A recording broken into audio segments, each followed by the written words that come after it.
오늘 우리 함께 라오디게아 교회에 대해서 함께 이야기를 나누려고 합니다. 요한계시록에 이제 처음에 7교회에 대해서 이렇게 쭉 설명되어지고 있는데 그 마지막 교회인 또 라오디게아 교회에 대해서 오늘 함께 말씀을 나누려고 합니다. 우선 오늘 본문 말씀이 또한 라오디게아 교회에 대해서 하려면 이 라오디게아 도시에 대해서 우리가 더 잘 알 때에, 이해할 때에 오늘 이 말씀이 더 쉽게 받아들여질 것 같습니다. 우선 이 도시에 대해서 함께 설명을 드리고자 합니다. 이 라오디게아 이 도시는 이 당시에 이제 교통의 요충지였고 사업과 무역이 발달한 곳이었습니다. 그래서 또 은행업이 특별히 발달했던 도시라고 합니다. 그리고 유명한 의술 학교와 또 의료시설이 있었던 도시였고 또 특별히 안지를 낳게 하는 또 훌륭한 안약이 생산되었던 도시라고 합니다. 그리고 양들의 목양지로서도 참 좋은 지역이라서 하얀 털의 양모 산업이 꽤 발달했던 지역이라고도 합니다. 또한 이 지역이 현재 티르키예에 있습니다. 요 라오디게아가. 근데 현재 지명은 이제 파묵칼레라고 합니다. 이것이 티르키예어로 무슨 뜻이냐면 파묵은 우리말로 목화라고 합니다. 그리고 칼레는 성. 그러니까 이 도시 이름이 목화의 성이라고 사람들이 이야기했다고 합니다. 이것이 무엇이냐면 이 지역에서 이제 목화 재배가 많이 이루어졌다라는 것입니다. 그래서 자연스럽게 모직 면직 산업이 또 발전하게 되었고, 특별히 이 지역에 이제 면제품이 굉장히 품질이 좋아서 이제 로마 제국의 이제 로마 원로원이 이제 그 원론에서 입는 흰 옷을 또 이곳에서 주문 제작해서 입었다고도 합니다. 그리고 AD 60년에 실제로 이 아시아 지역에 큰 지진이 있었다고 합니다. 아까도 말씀드렸지만 이 지역이 티르키예 지역입니다. 그래서 지금도 티르키예가 올해도 이제 지진으로 꽤 많은 피해를 받았는데 AD 60년에도 굉장히 큰 지진이 이 아시아권에 있었다고 또 세계 역사에는 기록되어져 있습니다. 그래서 이제 로마 제국이 이 아시아의 이 도시들을 재건하기 위하여서 그 지원금들을 보냈다고 합니다. 근데 라오디게아 이 도시만은 로마 제국에서 지원해주는 지원금을 받지 아니하였다고 합니다. 이유는 다른 것이 아니라 아까 말씀드렸던 그 모든 산업들이 발전해서 굉장히 부유했던 도시여서 특별히 우리가 로마 제국으로부터 지원금을 받지 않아도 우리가 충분히 폐허가 된 도시를 재건할 수 있다라는 것이었습니다. 그래서 로마의 역사가 타티쿠스투스라는 사람이 실제로 자기가 기술한 그 역사서에 보면은 라오디게아는 지상에서 가장 부유한 도시다라고 기록도 실제로 되어져 있습니다. 그만큼 굉장히 부유했던 도시, 굉장히 잘 살았던 도시였던 것입니다. 근데 결정적으로 이 도시에서 딱 불편한 점, 또 이 살아가고 있는 사람들이 참 좀 약간 좀 단점이라고 할까요? 도시에 이 불편한 점이 딱 하나 있었는데 바로 물 문제였습니다. 그러니까 이 지역에서 나오는 물이 석회가 굉장히 많이 낀 물이 나와서 이 라오디게아 이 도시에서는 다른 도시에서 이렇게 수로를 연결해서 또 돈은 많은 도시다 보니까 특별히 또 수로까지 연결해서 다른 도시로부터 물을 공급받았다고 합니다. 북쪽으로 10km 위에, 그러니까 라오디게아 이 도시에서 10km 위에 이제 히에라폴리스라는 도시가 있었는데 이 도시는 특별히 온천수가 나오는 도시였다고 합니다. 그래서 이 라오디게아 도시는 이 도시와 수로를 연결해서 이 도시에서 나오는 온천수를 또 공급받아서 또 이렇게 또 생활을 했다고 합니다. 또 하나 도시는 우리가 또 익숙하게 또 성경에서 나오는 이제 골로새 지역이 북동쪽으로, 라오디게아 북동쪽으로 위치하고 있습니다. 근데 이 골로새 바로 이 지역 바로 뒤에 현재도 있는데 바바산이라는 산이 있다고 합니다. 굉장히 높은 산입니다. 그래서 제가 이 검색을 해보니까 현재도 이게 높은 산으로서 많은 사람들이 패러글라이딩을 이렇게 하려고 올라서 그곳에서 많은 레저를 하는 또 산이기도 합니다. 현재도 이제 존재하는 산인데 높은 산이다 보니까 산 꼭대기에 만년설까지 있다고 합니다. 근데 그 눈이 만년설이 녹아서 흐르는 물들이 굉장히 차가웠다고 합니다. 그래서 라오디게아 도시 사람들이 또 이 도시에 또 수로를 연결해서 또 이 골로새 지역으로부터 나오는 또 시원한 만년설이 녹은 또 시원한 물을 공급받았다고 합니다. 그러니까 이 한쪽에서는 온수를 또 한쪽에서는 냉수를 또 공급받아서 생활했다고 합니다. 어떻게 보면 오늘 이 라오디게아 이 도시의 상황에 맞춰서 하나님은 라오디게아 교회를 책망하셨습니다. 그래서 아까도 제가 설교 초반에 말씀드렸지만 이 도시 상황을 생활하는 모습을 이해했을 때 오늘 말씀이 더 쉽게 다가올 수 있습니다. 오늘 말씀 보면은 15절에서 16절에 보면 내가 내 행위를 하노니 네가 차지도 아니하고 더없지도 아니하도다. 내가 차든지 더없든지 하기를 원하노라. 내가 이같이 미지근하여 더웁지도 아니하고 차지도 아니하니 내 입에서 너를 토하여 내치리라 라고 기록되고 있습니다. 이것이 실제로 이제 라오디게아 이 도시 사람들의 생활 속에서 굉장히 깊은 연관이 있습니다. 무엇이냐면 이 온수랑 아까 말씀드렸던 냉수가 긴 수로를 타고 오다 보니 때로는 미지근해져서 도시로 넘어오는 경우가 많았다고 합니다. 근데 이 문제는 이 미지근한 물을 마실 수가 없었다고 합니다. 그러니까 차라리 뜨겁거나 차면 좋은데 미지근해져서 이것을 먹었을 때 이 사람들에게 구토 증상이 이렇게 올라오게 되는 또 상황들이 벌어졌다고 합니다. 바로 하나님은 이 라오디게아 사람들이 정말 익숙한 미지근한 물을 먹었을 때 그 수로로부터 긴 수로를 통해서 왔는데 미지근해져서 먹을 수 없는 물, 토가 나오는 물, 구토가 나오는 물을 먹었을 때의 그 상황을 또 예를 들어가면서 이들의 신앙 상태를 설명해 주고 계십니다. 이 말씀을 볼 때 무조건 뜨거운 것이 좋은 것이 아닙니다. 오늘 말씀 그대로 너희들 뜨겁든지 차든지 하라는 것입니다. 온수는 온수대로 그 쓰임새가 있고 또 차가운 물은 차가운 물대로 쓰임새가 있다라는 것입니다. 차가운 물, 추수 때에 그 농부의 목을 시원케 할 얼음 냉수와 같이 너희들 하나님 앞에 살아가든지 아니면 성령으로 뜨거워져서 정말 뜨거운 가운데 너희들 살아가든지 너희들의 신앙의 정체성을 분명히 하라는 말씀입니다. 오늘 이 도시 사람들에게 그 영적인 상태를 그들의 생활에 깊이 또 이해하기 쉽게 하나님은 또 설명해 가면서 또 그들의 신앙 상태를 또 설명해 주고 계신 것입니다. 오늘 사실 이 라오디게아 교회는 7교회 중에서 진짜 처음부터 끝까지 하나님의 책망을 받은 교회입니다. 어떠한 칭찬이나 어떠한 가능성도 없습니다. 그냥 처음부터 끝까지 책망만 받은 교회이기도 합니다. 오늘 그러면서 17절에 보면 네가 말하기를 나는 부자라 부요하여 부족한 것이 없다 하나 내 공고한 것과 가련한 것과 가난한 것과 눈먼 것과 벌거벗은 것을 알지 못하도다 라고 기록되고 있습니다. 아까 잠시 말씀드렸지만 AD 60년에 지진 났을 때 로마 제국으로부터 유일하게 그 재난지원금이라고 해야 될까요? 그것들을 받지 아니했던 유일한 도시였습니다. 왜?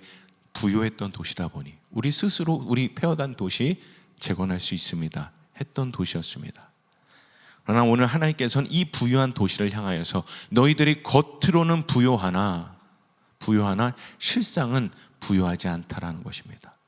겉으로 이런 육신적인 삶은 굉장히 부유하고 부족함이 없어 살아 보이지만 실상 너희들의 영적인 상태는 가난하다는 것입니다. 최악의 상태라는 것입니다. 이 자신들의 그 상태가 정말 최악인데 이게 최악인지 모르고 살아가는 너희들 라오디게아 교회는 문제가 있다는 것입니다. 하나님께서 책망하시는 것입니다. 그래서 오늘 또 18절에 보면 라오디게아의 그 도시의 상황에 맞춰서 하나님께서 설명해 주고 계십니다. 내가 너를 권하노니 내게서 불로 연단한 금을 사서 부요하게 하고 흰옷을 사서 벌거벗은 수치를 보이지 않게 하고 안약을 사서 눈을 발라보게 하라 라고 기록되고 있습니다. 우선 처음에는 불로 연단한 금을 사서 부요하게 하라고 합니다. 계속 말씀드리지만 굉장히 부유한 도시입니다. 부유한 도시에 있는 교회입니다. 근데 너희들 실상은 가난하다는 것입니다. 다른 것이 아니라 영적으로 너희들은 가난하다는 것입니다. 육적인 생활 속에서 그 황금을 사는 것이 아니라 오늘 불로 연단한 금을 사서 너희들 부유하게 하라는 것입니다. 이 금은 과연 무엇일까요? 예수님께서 오셨을 때 한 가지 예를 들어주셨습니다. 무슨 예냐면 어떤 한 농부가 밭을 사게 됩니다. 왜 그러냐면 그 밭에 보화가 있었기에, 보물이 있었기에. 그래서 자기가 가지고 있는 모든 소유를 다 팔아서 그 밭을 샀다는 또 비유를 예수님께서 말씀해 주셨습니다.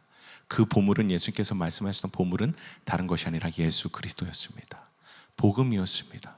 오늘 바로 이 18절에서 말씀하고 있는 이 불로 연단한 금은 다른 것이 아니라 예수 그리스도라는 겁니다. 영적으로 가난한 너희들은 이 예수 그리스도를 회복하라는 것입니다. 겉으로는 부유한 것이 중요한 것이 아니라 영적으로 가난한 너희들, 정말 가난하여서 진짜 너희들 최악의 상황을 겪고 있는 너희들, 바로 그 진정한 보물 대신, 그 생명 대신 그 예수 그리스도를 회복하라는 것입니다. 그 다음에 18절에 보면 흰 옷을 사서 입어 벌거벗은 수치를 보이지 않게 하고 라고 기록되고 있습니다. 옷 또한 이 라오디게아 도시에게는 굉장히 익숙합니다. 왜 그러면 이런 의류 사업이 굉장히 많이 발전했던 도시이기 때문입니다. 근데 하나님께서 또 옷을 비유를 하면서 영적인 상태를 또 말씀해 주고 계십니다. 무엇이냐면 너희들 그 벌거벗은 채로 어떻게 보면 그 죄악으로 인하여서 수치를 경험하면서 살아가지 말라는 것입니다. 죄로 인하여서 받게 되는 그 수치를 당하면서 살아가지 말라는 것입니다. 아담과 하와가 선악과를 먹고 죄를 범했을 때 나름 그들이 무화과 나뭇잎을 엮어서 치마를 만들어서 부끄러운 부위를 가렸다고 합니다. 그리고 하나님 낯을 피해 숨었다고 성경은 기록하고 있습니다. 하지만 우리는 전능하신 하나님을 향하여서 숨을 수가 없습니다. 만약 하나님과 숨바꼭질을 하면 우리는 들킬 수밖에 없습니다. 또한 그 죄의 수치를 나름 무화과 나뭇잎으로 만들었지만 숨길 수가 없습니다. 하나님은 분명히 알고 계십니다.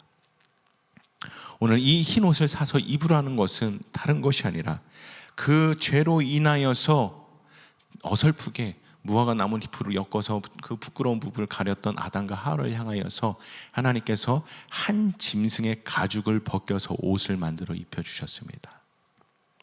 무엇이냐면 어떠한 짐승은 이 아담과 하와의 수치를 가리기 위해서 가죽이 벗겨지는, 그래서 죽게 되는 고통을 당하게 됐습니다.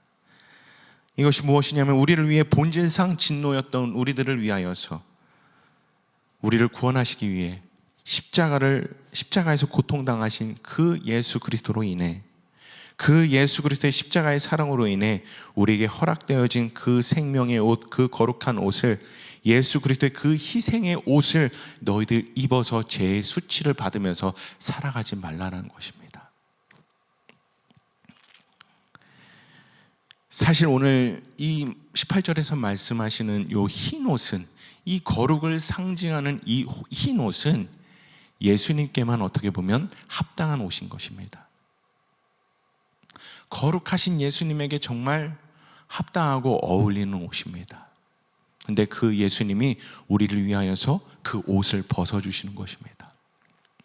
그래서 벗으신 분은 수치를 당하게 되어 있죠.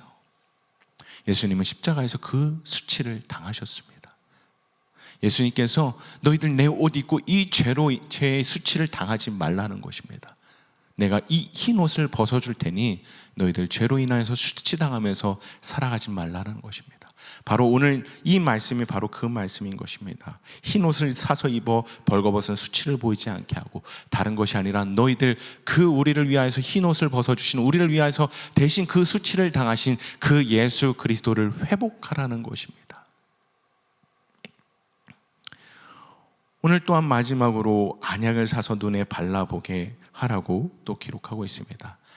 또 말씀드렸지만 안약이, 안지를 치료하는 안약이 또 이렇게 또 생산되었던 도시였습니다.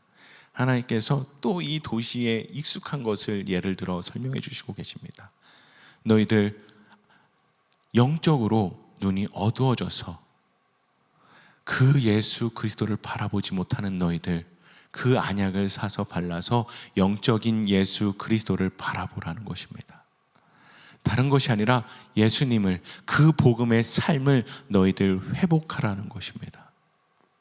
오늘 하나님은 그 라오디게아 사람들이 익숙한 그 생활 또 상황을 또 예를 들어가면서 회개를 촉구하고 계십니다. 근데 오늘 참 은혜로운 것은 책망만 듣는 이 라오디게아 교회를 향하여서 19절에 하나님께서 말씀하신 것입니다. 물은 내가 사랑하는 자를 책망하여 징계하노니 그러므로 내가 열심을 내라 회개하라 라고 기록되고 있습니다. 19절에서 하나님은 내가 너희를 사랑한다고 고백합니다. 내가 사랑하는 너희들을 책망한다고 말씀해 주십니다. 그리고 은혜를, 기회를 주십니다. 열심을 내라, 회개하라. 회개의 기회를 허락해 주시는 것입니다. 이 최악의 상태를 살아가고 있는 라오디게아 교회를 향하여서 심판으로 끝내는 것이 아니라 내가 너희들 사랑한다. 내가 사랑하는 너희들을 그래서 책망하는 거야. 결국 그래서 하나님께서 원하시는 것은 너희들 열심을 내고 회개해라. 나한테 돌아오라는 것입니다. 예수 그리스도를 회복하라는 것입니다. 그러면서 20절에 계속해서 말씀이 이어지고 있습니다. 볼지어다 내가 문 밖에 서서 두드리니 누구든지 내 음성을 듣고 문을 열면 내가 그에게로 들어가 그로 더불어 먹고 그는 나로 더불어 먹으리라. 회개하면, 돌이키면, 그래서 이 음성을 듣고 마음의 문을 열면 내가 너와 동행하는 삶을 살아가겠다는 것입니다. 그리고 그걸로 끝나지 않습니다. 21절에 보면 이기는 그에게는 내가 내 보좌에 함께 앉게 하여 주기를 내가 이기고 아버지 보좌에 함께 앉은 것 같이 하리라. 회개하고 성공하여서 나와 동행하여서 그 승리의 삶을 함께 경험시켜 주시겠다라는 것입니다. 하나님의 은혜가, 하나님의 그 오래 참으심이 감히 우리의 머리로는 상상할 수 없는 그 하나님의 끝없는 사랑이 오늘 말씀은 기록하고 있는 것입니다. 회개하라는 것입니다. 그러면 동행하여 주신다는 그 약속을 하시고 또한 그 승리의 삶을 경험시켜 주시겠다는 그 하나님의 약속, 그 하나님의 사랑을 우리가 찾아볼 수가 있습니다. 오늘 우리가 이 하나님의 음성을 듣는 22절에 기 있는 자는 성령이 교회들에게 하시는 말씀을 들을지어다 라고 기록되고 있는데, 이 하나님의 음성을 듣는 것에 성공할 수 있는, 그래야 또한 이 말씀대로 순종하여서 정말로 회개에 성공하고 돌이키는 것에 성공하고 또한 하나님과 동행하는 삶으로 살아가서 그 승리의 삶을 경험하시는 우리 모든 성도님들의 삶 되시길 기도하겠습니다. 과거에 저에게는 이 말씀이 굉장히 의미가 있었던, 제가 정말 회개하였던 경험이 있는 말씀이었습니다.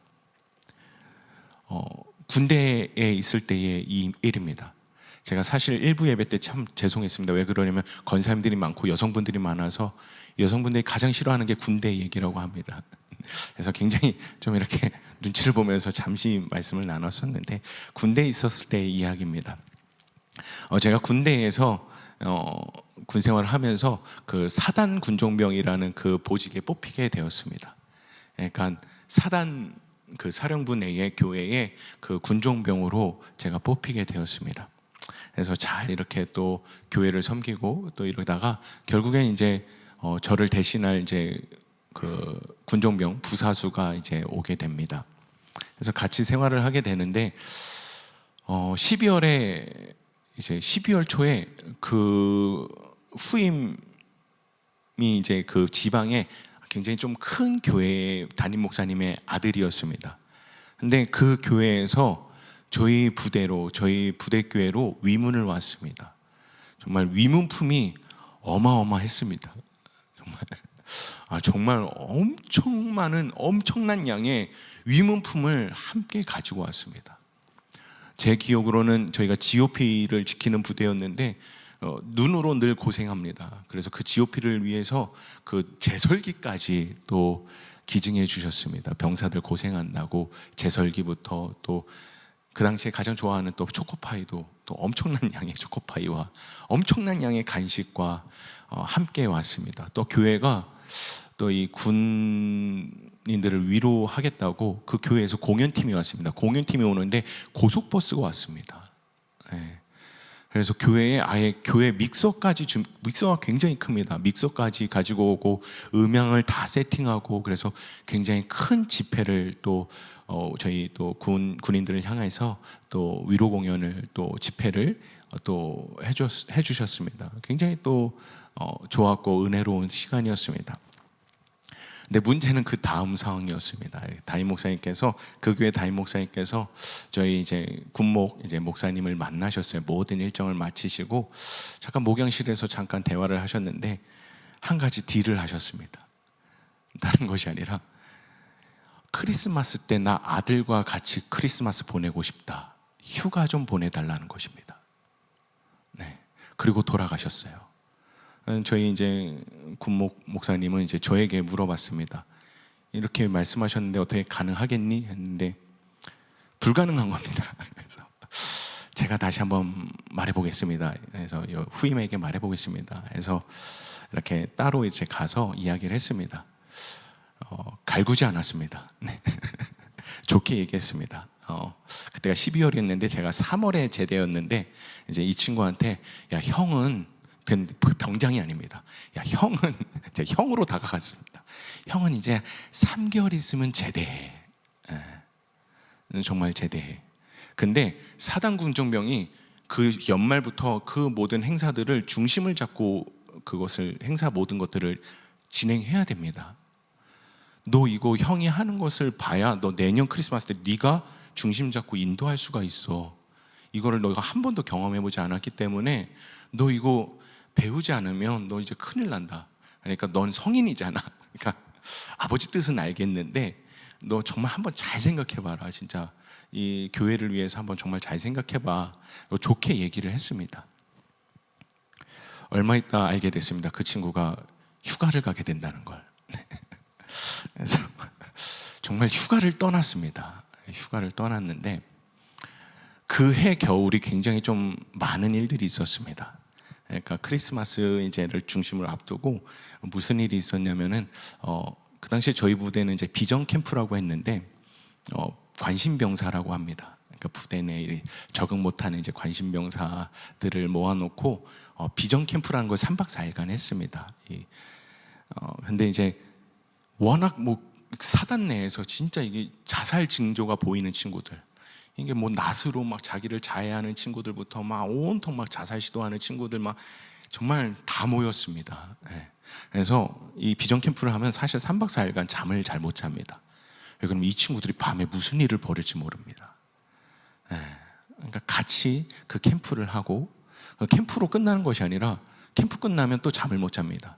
왜 그러냐면 그 캠프에 대한 보고서를 부대에 보고해야 하기 때문입니다. 그럼 또 보고서 쓰느냐고.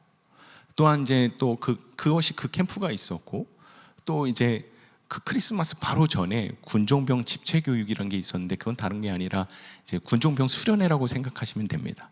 그러니까 연대부터 이제 대대 이제 군종병들이 저 GOP에 있는 아무튼 뭐 다 모여서 나름 이제 그 또 수련회를 합니다. 수련회를 하고 크리스마스 행사를 크게 진행을 합니다. 네.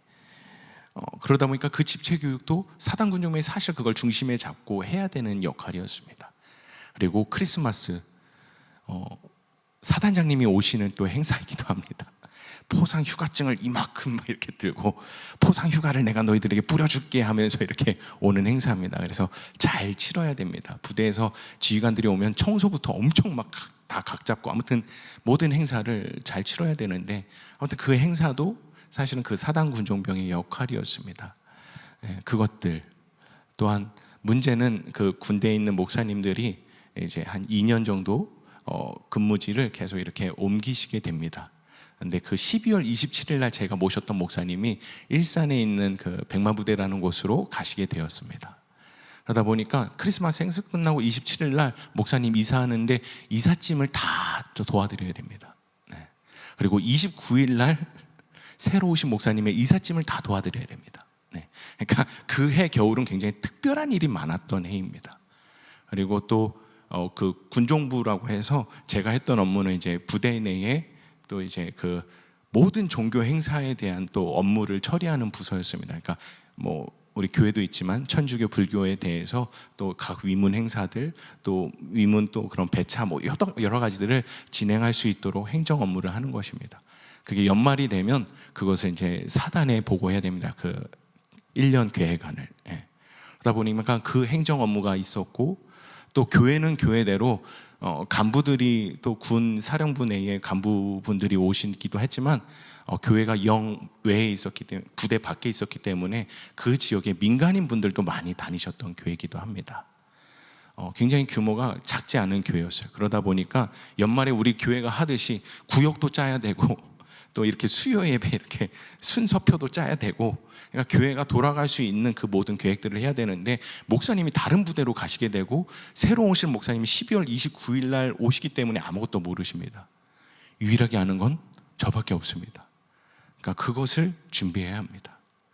송구영신 예배부터 아무튼 모든 일정들이 그 12월 말에 다 모여 있었습니다.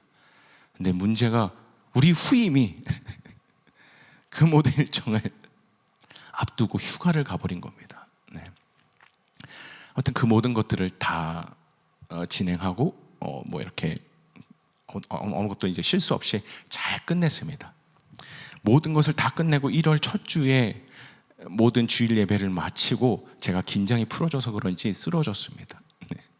그래서 군병원에 후송되게 됐습니다. 네. 말년에 과로로 쓰러져서 이게 군병원에 입원한다는 건 쉽지 않은데 말년이 완전히 좀 안 좋았던 상황이었습니다. 그래서 군병원에 일주일간 입원했던 기억이 있습니다. 근데 군병원에서 입원해 있는데 링거 맞고 이렇게 회복 중에 있는데 우리 구인대 후임이 또 이렇게 우리 처부 이제 행정관님과 함께 면회를 왔습니다. 괜찮으십니까? 라고 물어보는데 내가 괜찮겠냐는 건 누구 때문에 내가 쓰러져서 이러고 있는데, 그래서 괜찮냐고 질문하는 후임의 얼굴도 쳐다보지 않았습니다. 병원 입원하고 있는 내내 결심했습니다. 내가 제대하는 그날까지 난 너랑 대화하지 않으리라. 네. 네. A형들이 삐지면 무섭습니다. 네. 단단히 이제 삐지고 화가 났어요. 그래서 퇴원하고 제가 부대에 복귀했을 때 이제 진짜 제대 날이 얼마 남지 않았습니다. 그래서 제가 했던 거는 인수인계를 해줘야 되는데, 인수인계를 하려면 말을 섞어야 됩니다. 근데 제가 결심했습니다. 너랑은 절대 말 섞지 않으리라. 그래서 인수인계를 문서로 만들기 시작합니다. 근데 그게 대본처럼 만들었습니다. 그러니까 이거 설명해주는 말로 다 썼습니다. 그리고 예상되는 질문을 또 다 썼습니다. 그러다 보니까 양이 어마어마합니다. 원래 표랑 전화번호만 몇 개 전화고, 야 이거 이렇게 해, 이러면 되는 거야, 이러면 되는 거를 질문할까봐 예상되는 질문까지 다 적어서 계속 그 난 말년에 이걸 적어놓고 내가 제대하리라, 너랑 말 한마디도 섞지 않으리라, 이 결심을 하고 그것만 썼습니다. 가끔 이제 후임이 뭐 이렇게 식사하셨습니까 물어봐도 그냥 제 할 일하고 절대 눈 쳐다보지 않습니다. 대화하지 않습니다. 뭐 꼭 대답해야 되는 건 단답형으로 끝냅니다. 그래, 뭐 이렇게 그냥 난 너랑은 절대 대화하지 않으리라. 미움이 가득 찼습니다. 그 어머니, 후임의 어머니, 그 사모님이시죠. 사모님이 편지까지 왔습니다. 이 편지랑 로션 세트랑 같이 이렇게 부대로 보내주셨던 것 같아요. 뭐 나름 한 3-4장 정도 되는 편지였는데 읽었는데 더 화가 나는 겁니다. 그리고 로션도 아무튼 제가 그냥 쳐다보지 구석에 이렇게 저거 해놓고, 로션 내가 이거 바르지 않으리라, 내 자존심에 허락되지 않는다 해서 로션도 이렇게 처박아 놓고 계속해서 저는 인수인계 그 자료를 만들었습니다. 그것을 만들고 있던 어느 날 이렇게 제 책상에 이렇게 성경책이 있는데, 군부대도 저희 교회 마찬가지로 그 연말에 송구영신 예배 때 말씀 뽑기를 했습니다. 근데 그때 제가 뽑았던 말씀이 있는데 바쁘니까 우선 뽑아놓고 막 이렇게 살다가 입원하고 막 정신이 없었습니다. 그러다 올해 뽑은 말씀이 뭐지? 갑자기 그 생각이 나고, 내가 이제 제대하고 다시 복학하게 되는데 뭔가 하나님이 나에게 좋은 약속의 말씀을, 축복의 말씀을 주지 않을까 설레는 마음으로 뽑았던 말씀을 봤는데, 그게 다른 것이 아니라 오늘 요한계시록 3장 20절의 말씀이었습니다.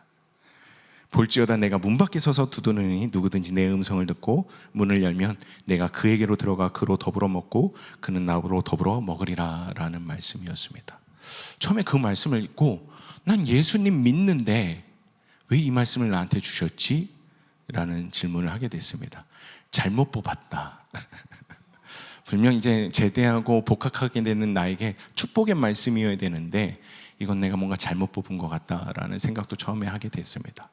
그러다가 이게 이 말씀이 도대체 뭐지? 해서 이 전 상황에 대해서 읽게 됩니다. 그게 바로 오늘 본문 말씀입니다.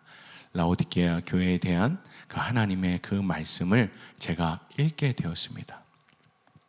하나님께서 이미 그거를 다 준비하셨던 것 같아요. 그것을 읽을 때 그 사무실에 아무도 없었습니다. 저 혼자 있었습니다. 저 혼자 있는데 이 말씀을 읽는 순간 갑자기 회개가 터지기 시작합니다.